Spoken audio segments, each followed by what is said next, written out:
Hi, everybody. I'm Carl Darden, and I'd like to welcome and thank all of you for joining us today on Navy Sports Central. I'm your host, and this is the official podcast of the Navy Sports Nation, where we take a deeper dive into Navy sports. In this episode, we're going to take an up-close and personal look at one of the biggest wins ever by a Navy team on the international stage, and we'll learn exactly how that came about by speaking with the person who made it happen. So stick with us, and by the time we're finished, you may wind up as big a fan of this sport as I am. Okay, here we go. Thanks for joining us, everybody. If you are a returning listener, we're glad you're back with us. And if you're here for the first time, thanks for checking us out. I am really excited about this show because we're going to be welcoming our very first guest to the Navy Sports Central podcast. He's one of the Navy coaches, and he's going to be giving you his unique perspective on what I think is the biggest win at an international competition that Navy athletes have experienced in a really long time. So you're not going to want to miss that. But first things first, we're going to go ahead and give you a quick recap of how Navy sports went over the weekend, and we're going to start with the NCAA swimming and diving competitions for the men. Those took place in Greensboro, North Carolina towards the end of last week, and Navy had several swimmers competing. First, we have the 800 freestyle relay team of Ryan Walters, Daniel Cook, Garrett McGovern, and Dominic Wallace. They placed 20th in the event with a time of 6 minutes, 20.96 seconds. And on the following day, Luke Johnson clocked a time of 4 minutes, 19.48 seconds to finish 35th in the 500 freestyle. And by the way, Garrett McGovern also qualified in that event. He came in with a time of 4 minutes, 21.88 seconds, which was good for 49th place. Next, we have Micah O, who qualified in the 200 individual medley. He came in with a time of 1 minute, 48.39 seconds, and that was good for a 49th place finish as well. And just so you know, I'm going in chronological order here, so I'll be bouncing back and forth between diving and swimming. In the 1-meter diving event, Jake Hedrick finished 38th and Patrick Carter 46th. Next, in the 100 backstroke, Caleb Malden finished 30th with a time of 46.71 seconds. In the 3-meter diving, Jake Hedrick placed 39th and followed that up with a 36th place finish in the platform diving competition on Saturday. And finally on Saturday, Micah O placed 36th in the 200 butterfly, and in the 1650 freestyle, Luke Johnson finished 18th with a time of 15 minutes, 4.61 seconds. That was an impressive showing by the Navy senior, and while we're at it, I'd like to break down that time and distance a little bit. When you look at 1,650 yards, that's obviously 100 yards shorter than a mile, and Johnson swam it in 15 minutes basically, and that's as fast as most people normally walk. Just to give you some perspective, when I was in flight school, we had to do a mile swim as part of our pilot training, and they gave us 70 minutes.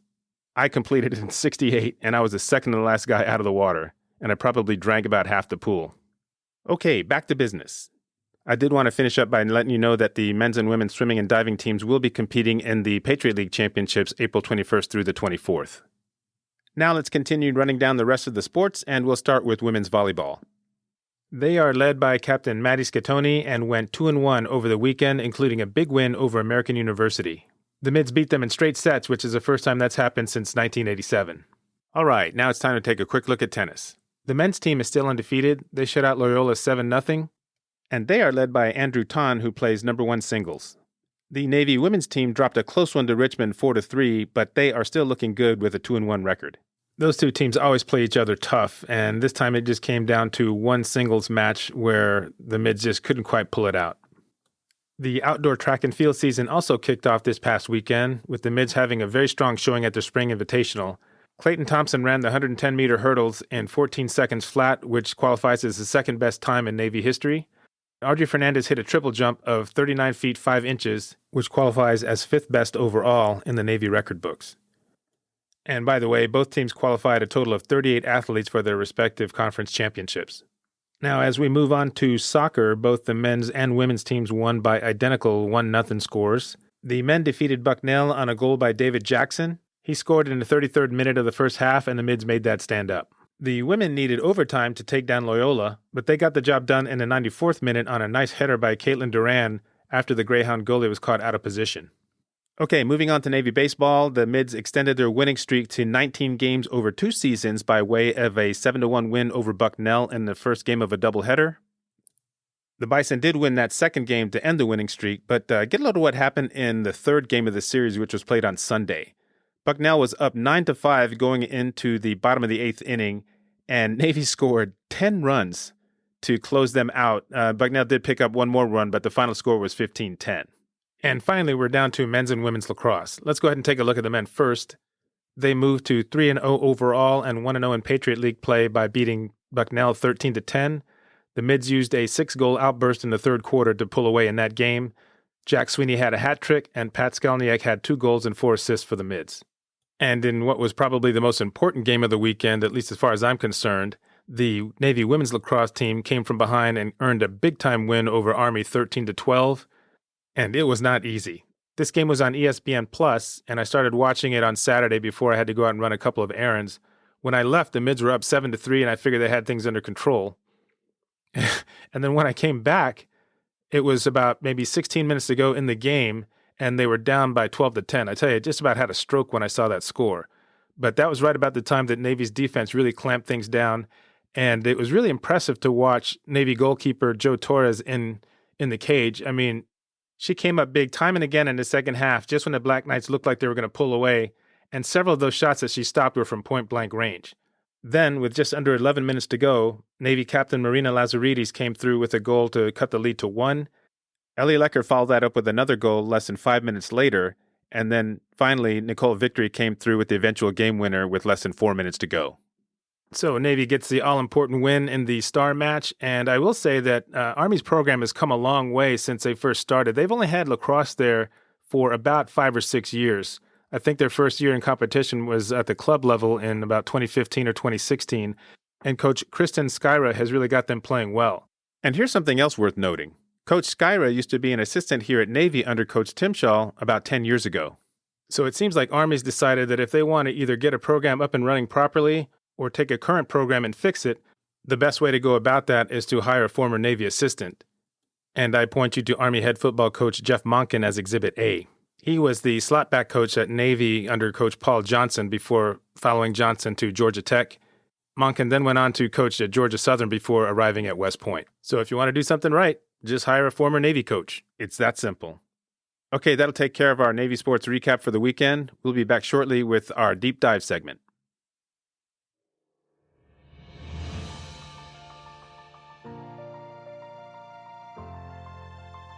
All right, we are back. Now, before I introduce our next guest, I wanted to give you all some background on today's deep dive. The Navy rowing program has had a rich history over the years. They've produced national team members as well as Olympians and world champions. If you go back to 1952, their Grade 8 crew went to the Helsinki Olympics and won the gold medal by defeating the Soviet Union. And they were only sophomores at the time. That crew never lost a race in their time at the academy, going 29-0. More recently, Dan Lyons, who's in the class of 81, made the national team, won a world championship in 1986, and also competed in the 1988 Olympics in Seoul, South Korea. Both the men's and women's teams are recognized among the finest programs in the country, and they do it mostly with walk-on athletes. So that brings us to the Henley Royal Regatta. This is an elite international rowing event held every year in Henley-on-Thames, which is about an hour west of London. For 2019, they decided to add an event commemorating the 100th anniversary of the King's Cup. This was originally held in 1919 to promote peace and healing after World War I. 6 teams were invited at the time, which was the UK, France, Australia, New Zealand, Canada, and the US. For the 100th anniversary, they invited the original 6 teams in addition to Germany and the Netherlands. So the US representatives would be competing against the very best military crews in the world. So how did Navy wind up representing the United States? That's what we're going to find out now, because our guest today was involved in the process from the very beginning. He and his staff also handpicked the team that represented our country at the Henley Royal Regatta that eventually won the King's Cup.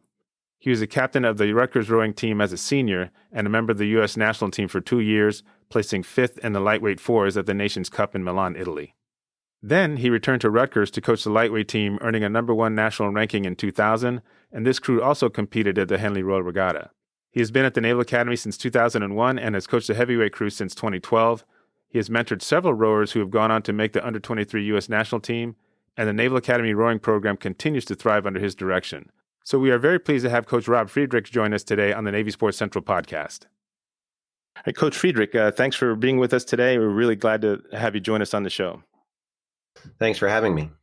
Yeah, so as I've kind of set up for the audience, the main goal today is to really kind of take a really deep dive into the whole King's Cup experience. And what I'd like to do as we kind of carry on this conversation is just kind of walk us through that whole process, really, from the time that you became aware of the fact that the King's Cup event was going to be part of the Henley Royal Regatta, right on through to team selection, preparation, and especially that experience when you got there to Henley on Thames and just being able to experience that whole thing.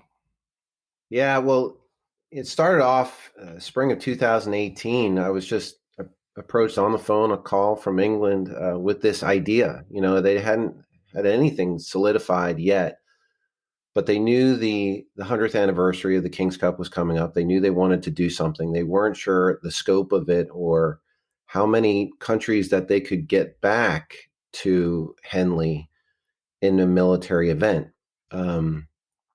So originally, it piqued my interest right away because I've been to Henley before with the Naval Academy, once in my former job with Rutgers University. And so I knew exactly what kind of experience this would be for not only our athletes, but our school. And having it as a military event just kind of, you know, really made everything that much more exciting, competing against other countries' militaries, and what it really meant, the history behind it, celebrating, the 100th anniversary of, the end of World War One and the peace regatta that they held at Henley at that time. So it was, it was a long process as they built the plan, but it piqued our interest right away. All right, good. Now, I just kind of want to talk a little bit about how the whole idea of having well, team selection, number one, but secondly, was the decision made right away to just have the Naval Academy represent the United States as a military event since they basically had a rowing team, or was there a little bit more debate around that? That's a great question.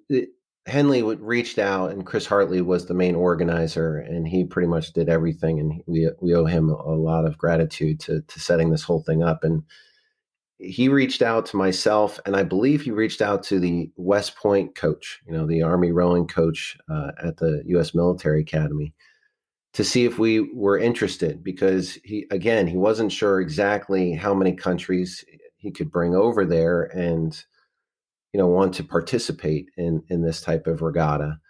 And so I think he was hedging his bets, and I think luckily our interest was immediate, and we knew we had the resources to make it happen. And he wasn't sure that the Army crew at West Point had the time or effort or manpower or resources, and so it naturally became a joke with him that said, "Well, Army represented the United States in the last King's Cup, so maybe it was the Navy's turn." Yeah, and I'll be quite honest with you, I didn't even know that Army had a rowing team until you just mentioned that. So.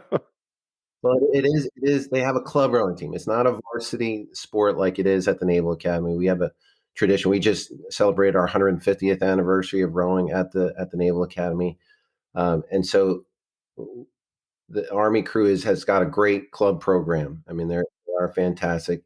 And there was at one point he talked about maybe we could, if we didn't have 8 countries that wanted to participate, maybe we could bring both the Army and Navy crews over from the United States. But I think that it's as the regatta and the idea of it began to grow, many different countries seemed to interested in the idea. Right, right.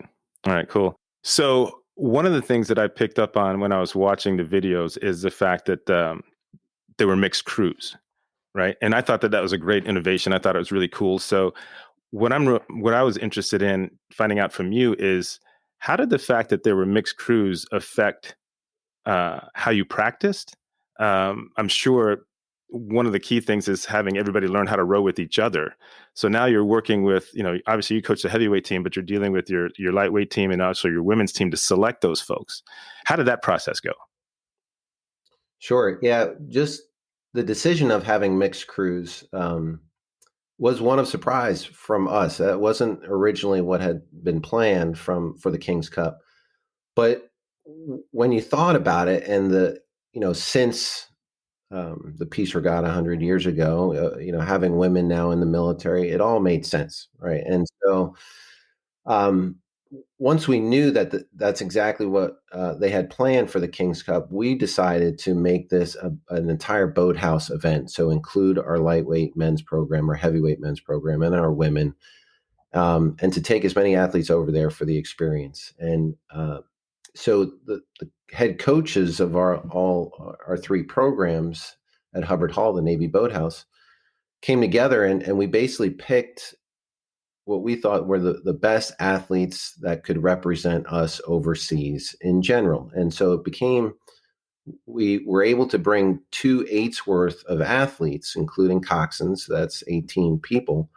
And some of it, a lot of it had to do with our military um, summer training. So some of our athletes couldn't go. And so there were obstacles kind of along the way of choosing that group. But we knew if we chose 16 rowers and 2 coxswains, that we would create a very fast 8 out of that group. And so once the NCAA championships for women and the IRA championships for men ended, we gave the team, those 18 athletes, a chance to recover a little bit, a few days off, and then we regrouped. And it was, the experience was easier and better than I could have ever imagined. The 3 teams coming together had so much more fun. They don't usually get a chance to hang out and to practice together, train together normally. And they bonded together very quickly. And we started taking 2/8 out on the water, and we had 4 women, right? So we had 2 women in each boat for the selection process. And, things just kind of fell into place. Typically, in a boat, if we had to have 2 women in there, but typically you would have your best rhythm setters at the front of the boat, right, and then your most powerful athletes in the middle of the boat. We call it the engine room, and then your lighter, more technical athletes in the bow of the boat. And our women, even though they were some of the strongest women that we've ever had at the Naval Academy for rowing, and both have been invited to U.S. national team events. They were also some of the lighter athletes on the team. So it was clear that they fit really well into the bow of the boat. And we had some very heavy hitters from our heavyweight team that we knew we could fill in the middle of the boat for strength and power.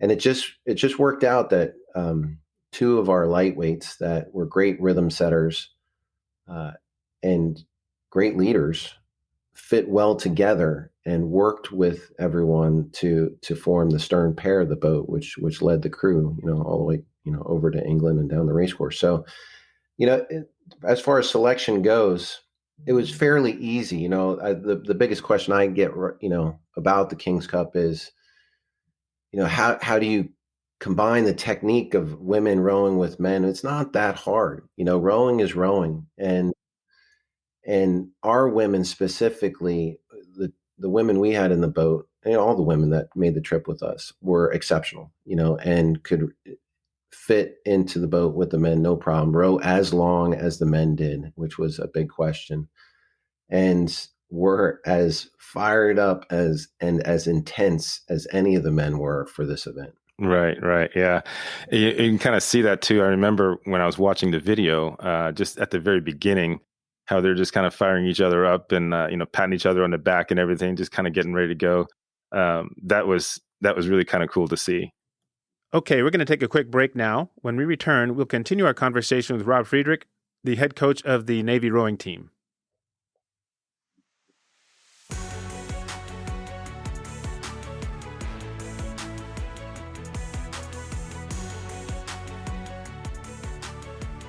Welcome back to Navy Sports Central. My name is Carl Darden, and we are here with Rob Friedrich, who is the coach of the Navy rowing team. And we're continuing our conversation around the team's experience at the Henley Royal Regatta in 2019. Let's talk race strategy here for a second. I think that I'm kind of curious to know when it comes to the formatting of the races. Now, this one obviously was a knockout event where you just had 2 boats going head to head all the way through into the finals. Does the race strategy change when it comes to dealing with that kind of format versus multiple boats on the same body of water? It does a little bit. At the Henley, and luckily I've been there enough to know what the races are like, and a head-to-head racing on the Henley course, on a narrow course where they're so close together and the crowd is so loud and virtually on top of the race course right along the banks of the Thames. It's if you can get out to a lead, you can really control the race. And which is different than 6-lane racing that we do here in the States for our NCAA championship and IRA championship for men. So it is a little bit of a different strategy, that type of dual racing. But the beginning of our race plan doesn't necessarily change that much. We always plan to have a great start and settle into a strong, powerful rhythm. But after the first 500 meters, the race plan is adjustable and can change depending upon our crew, our competition, where we are, in the race as far as being behind or ahead. So we do have a few different race plans in the middle where we can control the rate and control the crew if we're ahead, or just settle in and make sure that we are prepared to finish strong in the last 500 meters if it's a close race. Right. Okay, cool. I did look at the first two races, and then I watched the final race against the German boat. Now, one thing I observed in the first two races is that the crew got out to a pretty comfortable lead early and basically controlled the race, like you said. And I think, if I recall, in both races, they won by 2+ boat lengths. Now, the race against the Germans was a lot tighter. So what I'd like to do is kind of have you walk us through that in 500-meter increments. The thing that interested me as I was kind of watching that race was just kind of figuring out, okay, I wonder what's going on here. I wonder what's going on here. So maybe you could walk us through that in 500-meter increments, basically what the strategy was, and did it unfold the way you expected? Sure. Well, first, the first two races that we had, we had some great racing, and towards the middle and the end, we try to save and conserve as much energy as we can because of the type of regatta it is. You're racing every day. Typically at a Olympic or national team event, you're racing every other day or even have more rest than that. So when you're expected to race every day, you try to conserve as much energy as possible. And I thought both the German crew and the U.S. crew leading up to the finals did a good job of being ready for that final. And in the first 500 meters against Germany, we knew that they were a very experienced crew, former national team rowers, one Olympic gold medalist. And they may have not been in the boat for very long together, but neither had we. And, we knew maybe we didn't have the, accolades internationally as they did, but we were just coming off a very competitive season, very fit and very motivated as a group. And the bonds that they created together in our crew, really, they were ready to go to war, literally. And we knew the Germans had a fast start. We did as well. But the idea was to make sure that we knew how we can control the race and not react too much to what the Germans were doing. And so at the beginning of the race, we actually got a lead on the Germans by a couple seats. And then we settled down into our normal race pace, and the Germans didn't settle. And they kept their rating very high, above a 40 on the rate, and started to eat into our lead, and then eventually took the lead onto their own. And I saw this on the video kind of unfolding, but our coxswain who steers the boat and is the leader out there for the race is Matt Cadenoso. He's been trained to, watch what the other team is doing and not necessarily react too much, but just get an understanding of how the race might unfold. So when he saw the Germans get that lead, he saw how much effort it was taking and how much, how high of a cadence it was costing them to get a lead on us and to try to maintain it. So he kept the athletes relaxed and he calmed them down, and he wasn't worried that the Germans were going to get out to a little bit of a lead. And sure enough, once the Germans got out to about a 3/4 of a boat length lead, they just sat there. And our coxswain was patient. Our rowers were patient. They kept their length. They were rowing their own race. And that really lasted through the second 500 meters. As we approached halfway, we have a few moves planned at the halfway mark and in the second half of the race to really jumpstart our speed. And we started, to attack the Germans, and really going after them in the second half when we knew, that's when they'd be the most vulnerable. So we started to gain a little bit of ground, a little bit more. We stumbled a little bit because the Thames race course can be, pretty hectic with boaters and others, watching the regatta. So we kind of stalled out a little bit, but the coxswain regrouped them as we got closer to the Germans. And just as we were approaching 500 meters to go, we made another push and we started to pull even. And as you can see on the race recording, the announcer started to get very exciting. This was one of the closest races probably of the regatta. And it was just exciting that two countries' militaries were competing at that high of a level and making this a really exciting race. 500 meters to go as we entered the grandstand, I knew we had a strong sprint. I knew we had raced smart and had a little bit more to go. And you can tell a little bit with the way that, again, the cadence that the Germans were holding, they didn't have that much left in the tank. So, as they reached the grandstand area, about 300, 400 meters to go, I knew we had the race won. Even though it was close through there, I knew with our race plan and just watching them row and the confidence that they had, they weren't going to, give up that lead. They were going to continue to pull away, and that's what they did. And you just have to know your athletes and to know the race plan and how they're looking coming down the race course to know whether they had that extra gear at the end. And we knew that they did. Right.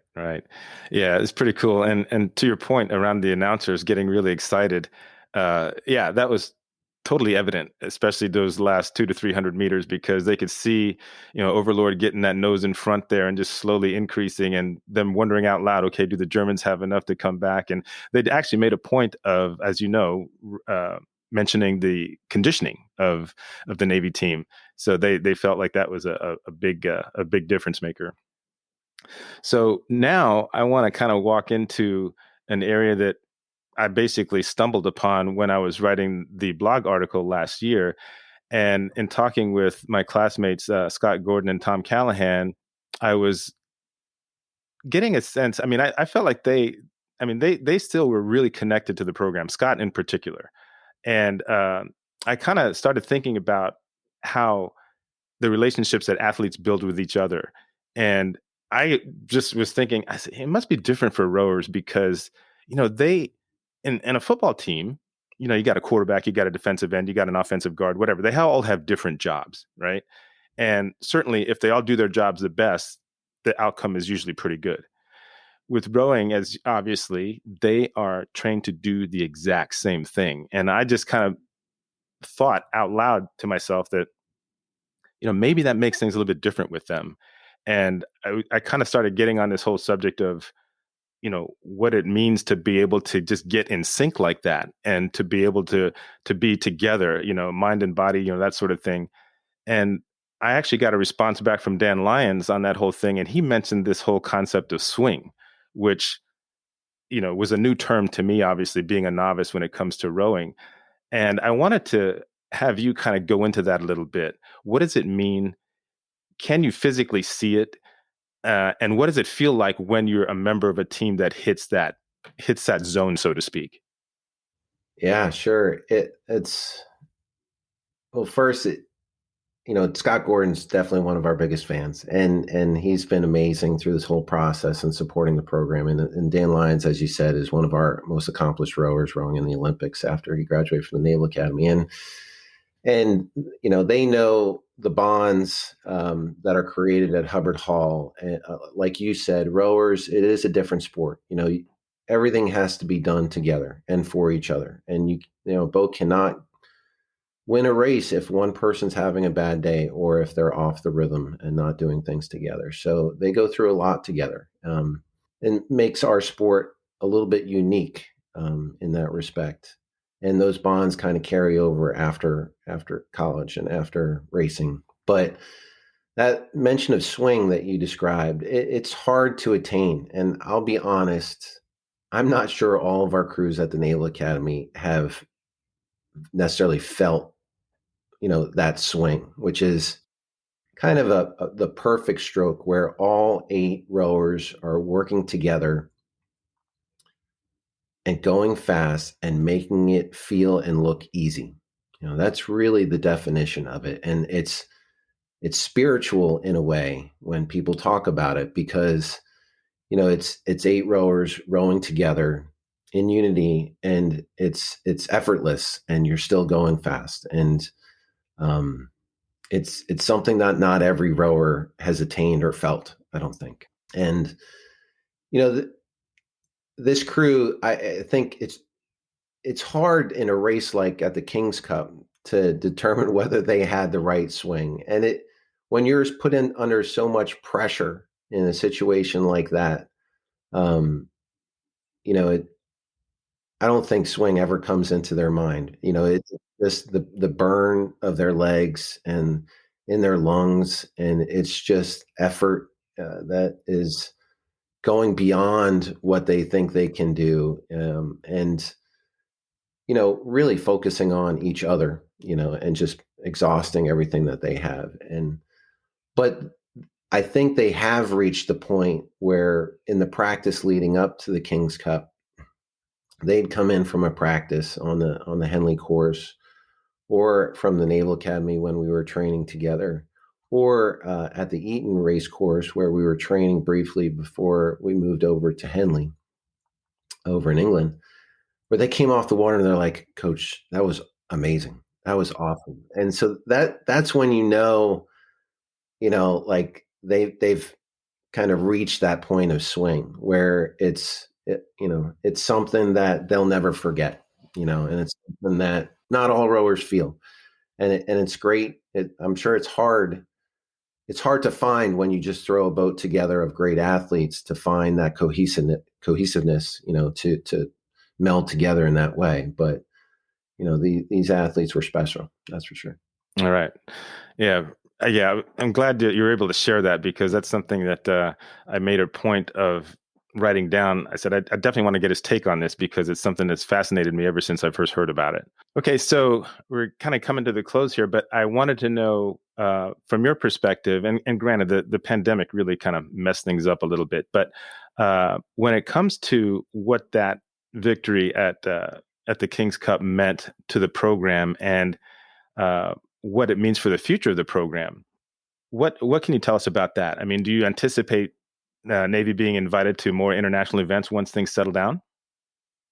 Yeah, I would love to think so. Although I do put things in perspective, and we are at the Naval Academy, and we do have a common goal. And at the top of that goal is preparing our students to become leaders in our military. And that's first and foremost in our mission at the Naval Academy, whether it's at the boathouse or not. And this international event with the King's Cup kind of fell into our lap, and it was, a perfect time to, especially as we went into our 150th year of Navy rowing, to kind of celebrate that and bring crews over. But it wasn't without obstacles, like I had mentioned before. Not all of our athletes can go to a race like this or compete internationally because of the different military training that they have to do over the summer, to prepare for their service selection when they commission and graduate from the Naval Academy. And so, can we go to more international races? I think we'd love to. We'll be invited, sure. I think we represented the United States and the Navy very well over there. Just not in our rowing ability, but what we mean for the U.S. military, and but at the same time, we've got other objectives too, and those things can't get in the way. We have to make sure that we know what our mission is. And, the superintendent here, the commandant, and our athletic director and the dean of students here at the Naval Academy work very well together to make sure that we're all on the same page. And, our rowing team is no different. Right. Yeah, and that's a very good point. The mission drives everything else, and I think that's one reason why I believe that Navy sports fans are so supportive of their athletes, not just of the program, but of the athletes, because they know what they're looking at further down the road. It's pretty neat. So that pretty much wraps up the interview, Coach. And what I want to do is kind of give you a chance to get us caught up on what's coming down the road for the program. Do you have any kind of rowing camps coming up in the summer, that sort of thing? Anything about the program that you want to kind of get out there to the fans and perhaps potential Navy rowers in the future? Sure. Right now during the pandemic, things have been tough, but we've been able to practice. We've been able to train different protocols, as well as doing a lot of outdoor training, outdoor erging, running, and trying to get out in the water as much as we can. And all three of our teams at the boathouse have really done a great job with that. And so I think the unity that we've now created inside the boathouse is on full display, and working well together is really going to take us a long way into the future. And, our recruits are excited about our King's Cup event. Our recruits are excited about, what we're doing as a program for both, for all of our programs, lightweight men, heavyweight men, and our women's team. So it's kind of a new era, and every year we get to work with a different group, a new group of recruits and athletes. And we still develop quite a few walk-on rowers here at the Naval Academy, which, not many colleges and sports still do, but we're putting walk-on athletes that never rowed in high school, that learned to row at the Naval Academy. We're putting them onto U.S. national teams. Wow.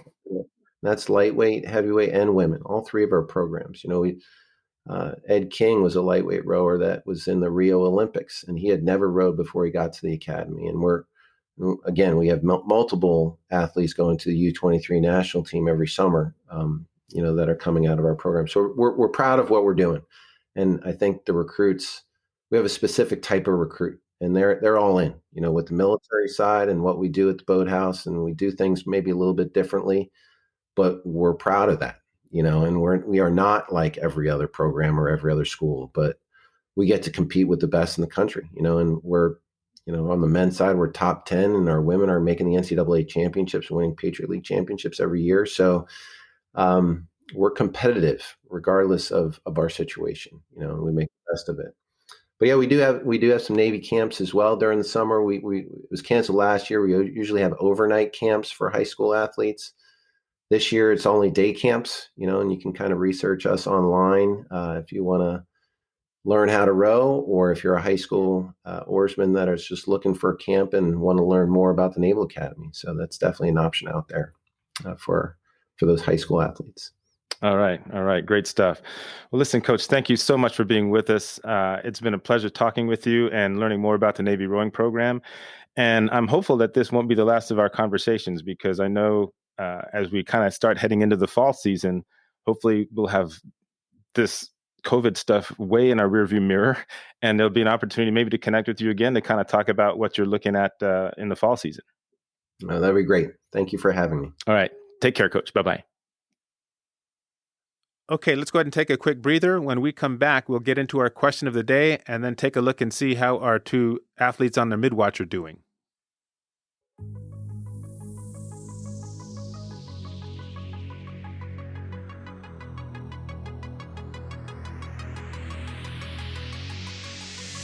Okay, we are back. But before we go into our question of the day, I just wanted to thank Coach Friedrich for joining us on Navy Sports Central and giving us his perspective on the King's Cup and the Henley Royal Regatta. That had to be an awesome experience for the entire Navy rowing program. And by the way, you guys just have to watch a video of the King's Cup final on YouTube. I'm going to go ahead and put a link for you in the show notes so you can check it out. But trust me on this one, I've seen it at least 20 times and it never gets old. All right, here's our question. The Navy rowing team covered 2,000 meters in just under 6.5 minutes to win the King's Cup. So let's think about this for a minute. And this is for those of you like me who've never held an oar in your hands. If I put you and 5 of your friends in a shell with 2 experienced Navy rowers and a coxswain, with 1 lesson under your belt, how long do you think it would take your crew to row 100 meters? You can answer by calling our Navy Sports Central voicemail number at 623-282-4896. Again, that's 623-282-4896. And if you don't want to leave a voicemail, you can go with a text message instead. In fact, let's just go ahead and do that from now on instead of using Twitter to respond, okay? So just stick with the voicemail number, 623-282-4896. That way we just have one way to respond, and it just makes things nice and easy. Now, we didn't have any responders to our question from the first episode, and that's not totally unexpected, this being a new podcast. So let's see how we do this week. All right, one more quick break, and then we'll come back and check in with our 2 athletes on the midwatch. And while I'm thinking about it, I just wanted to thank everybody out there who got back to me, letting me know how they liked the first episode and the fact that they did share it with some of their other friends. This being a new podcast, of course, we're always looking for new listeners. So if you like what you've been hearing so far, be sure to share this link with as many Navy fans out there as possible. Thanks very much.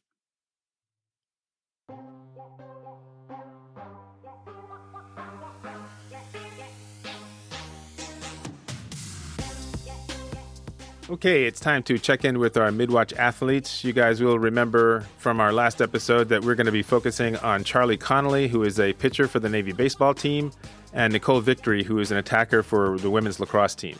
Let's start with Charlie first. Since our last episode, he has started 1 game, and it was the first game of a doubleheader against Bucknell, and he went 6 innings, allowing 1 run on 4 hits and struck out 10, which is actually 1 short of his career high.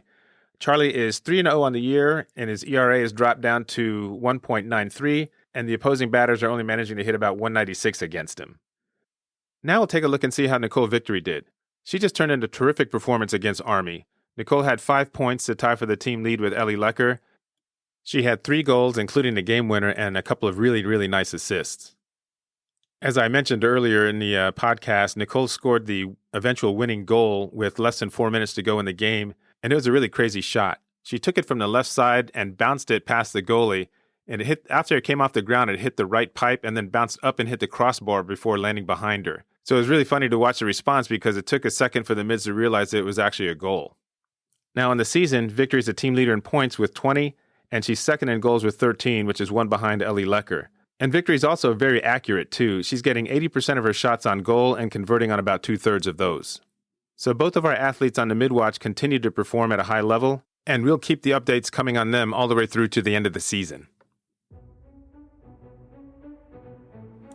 That's going to do it for this edition of Navy Sports Central. Thank you all for joining us, and if you liked what you heard, be sure to follow us anywhere you get your podcast. Remember to get back to us on our Navy Sports Central question of the day. You can call 623-282-4896 to leave a voicemail or a text message. Again, that's 623-282-4896. And just a quick reminder, the views and opinions expressed on this podcast are solely my own and do not represent those of the U.S. Naval Academy or Navy Athletics. By the way, the music used in Navy Sports Central comes to you courtesy of Audio Jungle. This is a great website for purchasing the rights to use music from thousands of artists around the world, and those we feature in this podcast will be credited in the show notes. Talk to you soon, everybody. Until next time, my name is Carl Darden. Go Navy, beat Army.